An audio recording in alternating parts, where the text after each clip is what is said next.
Welcome to Business Influencers. Hope everyone is having a great week. We are so excited again to report that, again, the show continues to grow in terms of listeners each and every week. And that's because of you. And again, it's because of you that we are always excited to bring back new subject experts that come in to share their words of insights and experiences to help move your business and personal success to the next level.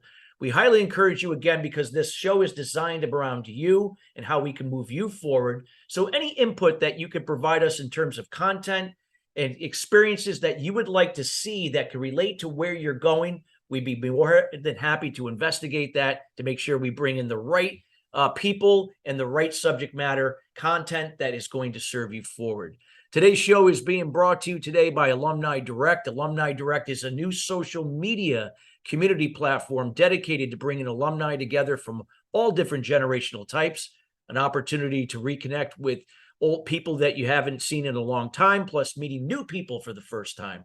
This is a membership program, meaning that it takes all the noise out of social media without all the notifications. This is an opportunity now to, provide and connect content that is genuine to what is important to you. And again, taking out all the notifications so that you get to come in on your time.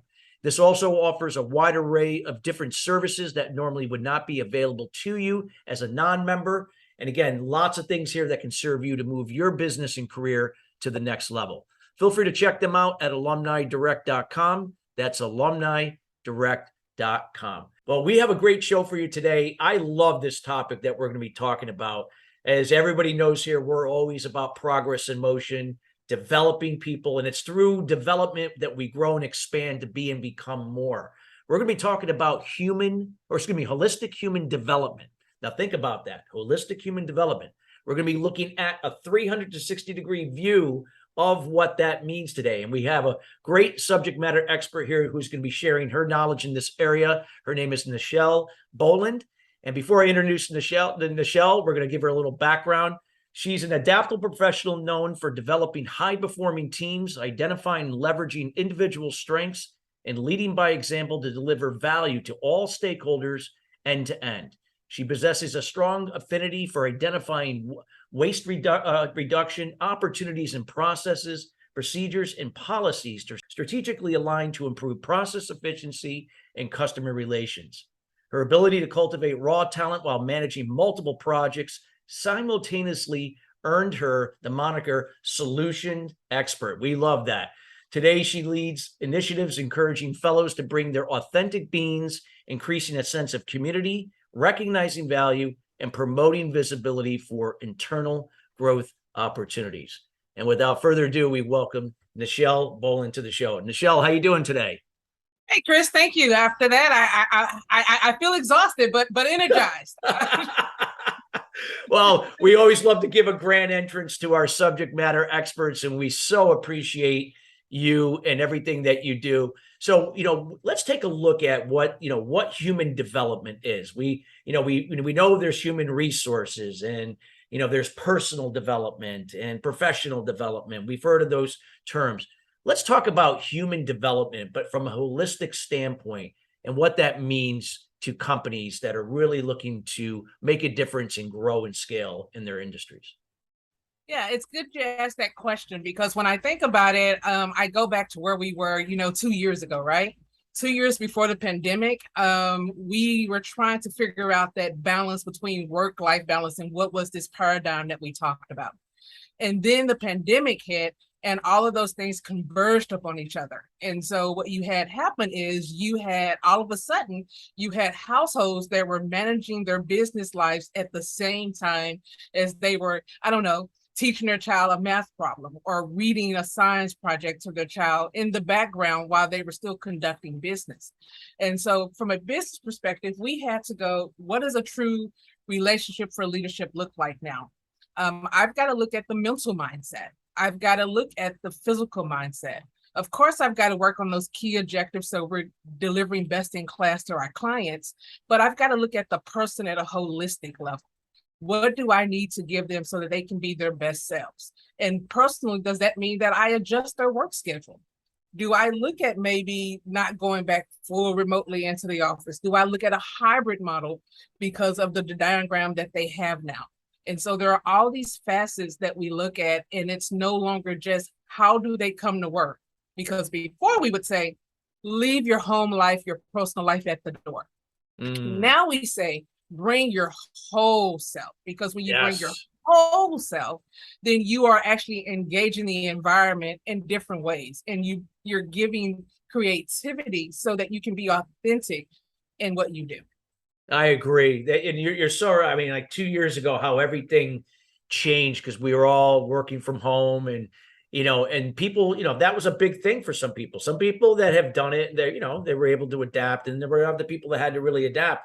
But this is the reality now. And so, what are some of the things that you can suggest, based upon what has happened for, what organizations can do right now to really do a better job in terms of really helping develop people from from a holistic standpoint? Would it start with awareness programs, that type of thing? It can definitely be an awareness program. Like I have a program, and you know this, at our organization, that we call it the Talent Succession Program. And the Talent Succession Program is something that came out of a need from literally listening to our people. Rather than making an assumptions about what they need, we asked them what were they needing. And they said, hey, I understand I have this big organization that I work for, but I don't know the different diagrams. I don't know the different facets and the different verticals that we have. And then you want me to be in leadership, but I don't necessarily have the skill development that I need. And so we have a mentorship program. It's a two-phase program. We put them through some basic essential skills. People would call them soft skills. Our leader calls them, and we agree, essential skills: people leadership, personal effectiveness, modernizing operation, diversity and inclusion, a key that goes across any field, storytelling. Can you be a good storyteller? Can you captivate the audience and actually do it in such a way that you give them meaningful insight? Once we get through with that, we actually go into a one-to-one model project, where now we're having them mentor one-to-one, and we're defining those career paths. And we're giving them a hand and a guidance from someone who's been there and can give them guidance into their role. And then we give them an opportunity to apply that, a practicum, where they actually go in and do a job shadowing and see if this is something they really want to do. And then if not, they're not actually making that jump and regretting it. So holistically, as they go through the process, each step, they're defining their own path, and we're just their guide there. And the key is they're in the driver's seat. We just guide them and give them the roadmap. I think that is fabulous. And I always find that when you can, when you can empower people and be resourceful, you're like you said, you're giving them the keys to the car to, drive down their lane. And yeah, you could provide maybe some directions and a roadmap, but it's still ultimately going to be them driving the car and figuring out if that's the path they like to go down, so that you're empowering them to take charge of that and decide if this works for me or this doesn't work for me, and vice versa, and to find out what works best for them. I think that's a great thing, instead of just assuming, speculating, and saying, hey, this is the way to go. Would that be safe to say? That would be 100% safe to say. And I think the other part of that is not everyone is ready to move today. Yeah. And there are only so many positions where you can be promoted. So we also look at internal movements. Maybe you can transition that career, because we talked about this, I believe, in a session I had with you recently. Yes. Transferring that knowledge. What is transference can I get that may be a different role? If I'm someone who is intellectual, and maybe if I'm working on the front line, maybe I can look at a research options, or I can look at R&D, or I can go into L&D. So how can I transfer that knowledge? Because being stagnant is not good for anybody. Yeah. But if I know there's a path and I'm not ready for it, why not work myself so that when the position becomes available, I'm ready and capable, and I have the skill set. Yeah. And like you said, sometimes it doesn't have to be the actual, the title or like something above. It could be a lateral move, even if it's even for a short time, but it allows them to transfer those skills to something else that even might be even better suited for them. And they might find that, wow, this is it. I don't care about the other. I'm great right here. I can grow in this role and really be of value and still get, get a raise and get bonuses, whatever that may be based upon the organization. It is key. I mean, I have my mentors now. I met one of my mentors today, and he had a job shadowing session where he was there with a frontline manager. He goes, "I can do this," and just to see that onus and that recognition that, hey, these are skills that I have, and I didn't even realize that I could apply them in this manner. And so it's really about empowering that individuals to realize I didn't give you anything, but I just opened the door so you can see what you already had. Yeah. Because there's so much that we have inside of us, but because we're not showcasing it, because it's not being called out, it's not being identified, we need others to show us. And then once we see it, we can actualize and self-actualize what we need to so that we can be our very best selves, because that's our goal, is to help them become the full potential of who they want to be in this environment as we make the world better for others. And that's just what we do. Yeah, I love it. And just like you said, I mean, they're these people, we all have lives. We have families, we have certain things. And the reality is we have to be able to, juggle these things. And not everybody's going to be on the same page, same levels. And certain people might be ready to take on more responsibility versus others. But this is a way to kind of give them that autonomy and put them in the, like you said, the driver's seat to allow them to, steer where they're going based with the right resources. What would you recommend, like, if you have like people that develop talent, people that are in an HR role that are hearing this, but perhaps this is the first time that they're hearing about, holistic human development for the first time. What would be some of the things would be that first step that you might recommend that they check, look into in their situations? I think a pulse check is probably key. First start with a pulse check. Once you have an idea of what everyone is saying, and whether that be listening sessions or whether that be you go through and do just a basic form survey. And then once you do that, start to really see the individual, see their opportunity, stop seeing where they are, but seeing the capability. And then look at defining some key objectives, some what we call low-hanging fruit that you can hit immediately. What are some things that we can do today? Whether that be, can I start to pair them with buddies to do one-to-one sessions? Can I create additional continual learning educations if I don't really have a construct in place? Can I actually start to have some sessions and doing coffee sessions with leaders? So that they realize that you are a part of them and you're not separated from them. Because the other part of it is, am I included? Yes. Because think about it, if I don't feel included, or I feel like there's a separation from where I am to management or upper management, I'm probably not going to be more likely to open up to what really is important to me, or even open up to anything that I think could add value to the organization, because I feel like, well, they're not interested in hearing me anyway. So what's the use? But when you can create that environment, like you said, where you can create these coffee sessions or these things where you're bringing people together and there's no walls to separate people, people are more likely to open up if they feel related to and understood on whatever level that is. Yeah, I mean, at the end of the day, it's all about trust, right? If I trust you, then I'm going to be more engaged to share with you. And the more I share with you, the opportunity for us to develop solutions to things we didn't even realize we needed a solution to become full forward. Take my program. When we started this program, it was not like this. It was literally a 6-month program, and we put you through the sessions, but there was no off-ramp. But we got a lot of feedback, because that's the key. And I keep saying this, is that listening. We had got a lot of feedback, and it was like, okay, you've developed me. Now what? Okay, you're right. So that's why we've added the job shadowing.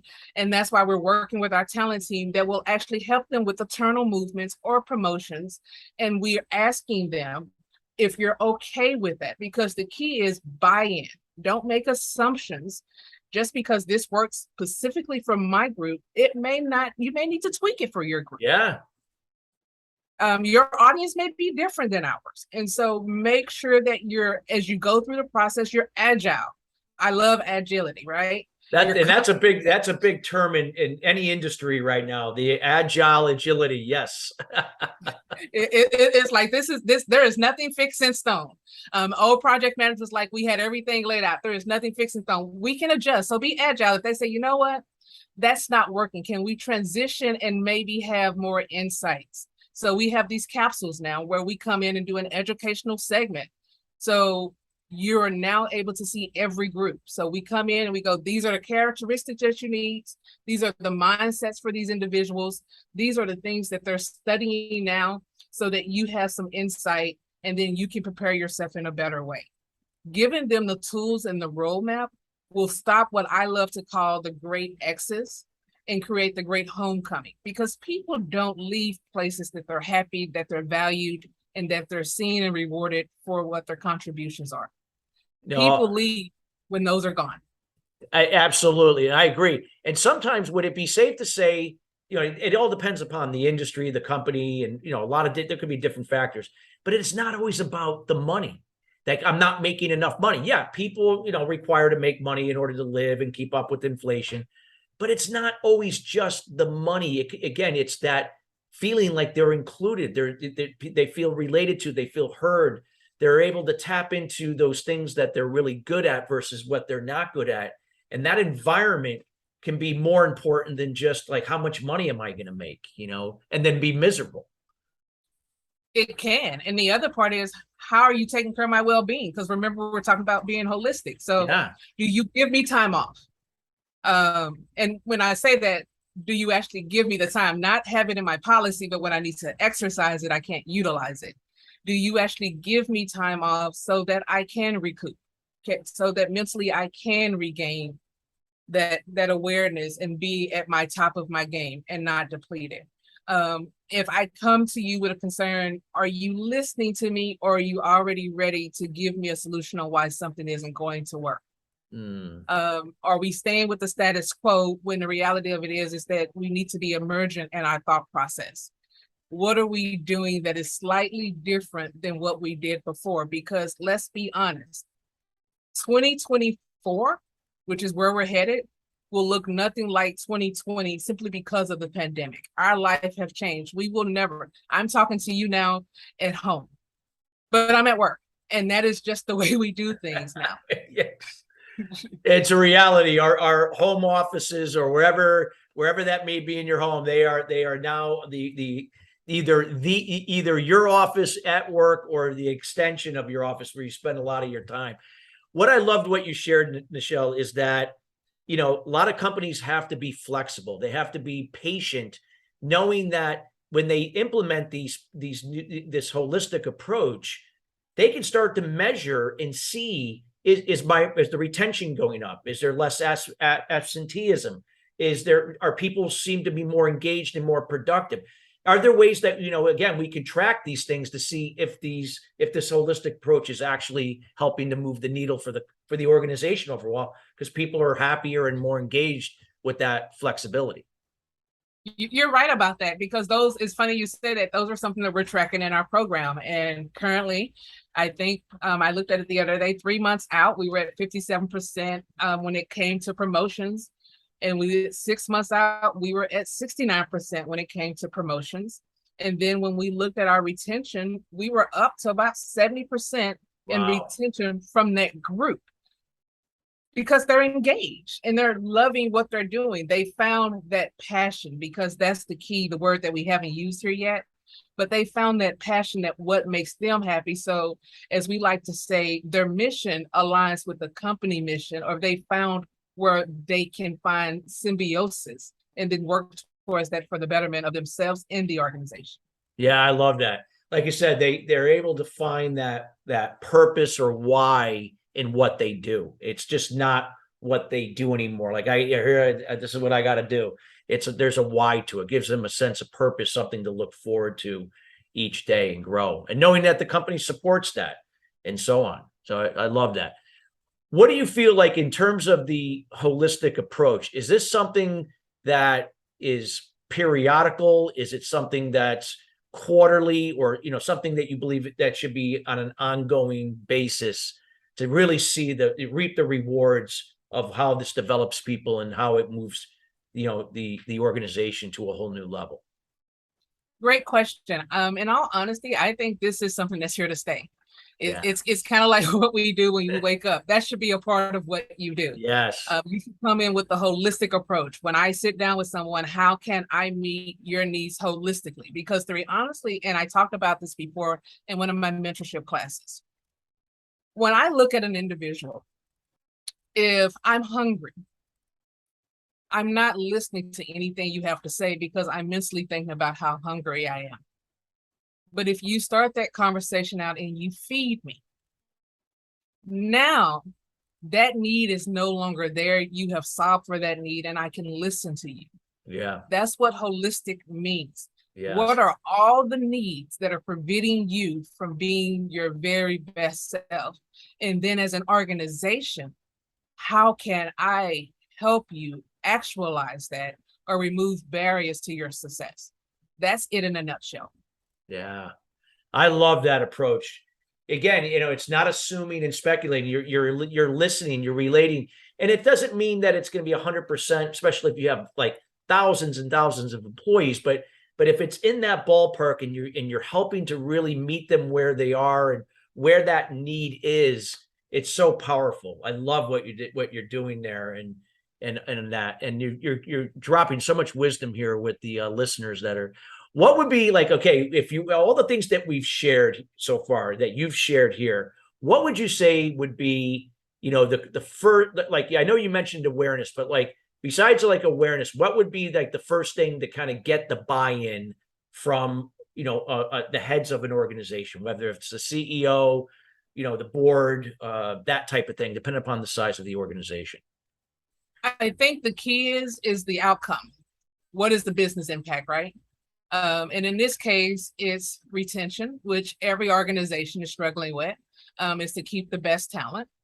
And then the secondary thing is going to be looking at the wellness of your organization holistically. Your organization starts to feel different. The energy is different. And you've all been to that place where you walk into an organization and you can immediately tell that from the top down, the culture is debilitating. But you've also been in those organizations that the minute you walk in and everybody is pumped and lively because they are happy to be at work.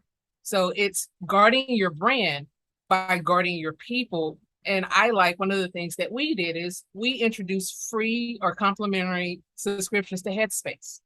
And so all of our employees get Headspace for their wellness. I think that's a great thing. I mean, because Headspace, you can access it right from your phone, Android or iPhone, or even, website, whatever you prefer. And there's I would say there's everything for there's something for someone there. They're going to identify with some resource there that's going to help them personally and so on. What in terms of communicating this, I'd like to, kind of look at this like in communicating this to the people to help, create awareness that show them what the organization's doing to help develop them. And what do you feel like is how is the best way to do that? Because I know some people perceive things in certain ways, and there's different generational types and how they process information. But what do you find universally works pretty well, communicating this to people to take advantage of it? I think you meet them where you are, right? Everyone is always about WIFM. What's in it for me?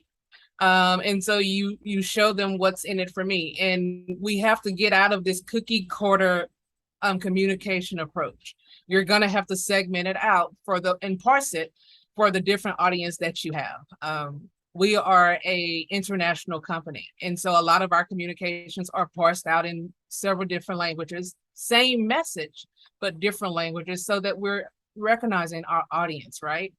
And then the secondary thing is after you become aware, action. Follow through with what the awareness reveals. Actualize on it. Produce what they say they need, whatever those needs are. And then follow through, because the quickest way to kill any movement is to start everyone hype and then fail to follow through. Yeah. And that's Absolutely. the biggest problem that I see a lot of organizations make, is that they get it set up, they get you hyped, they Yeah. get you engaged, and then there's nothing. It's crickets. And so sitting on the outside, it's like, are you really serious about my holistic development? And if you're really serious about it, are you giving me time doing my shift to develop? Because that's key. Or am I required to do all of this outside on my own time?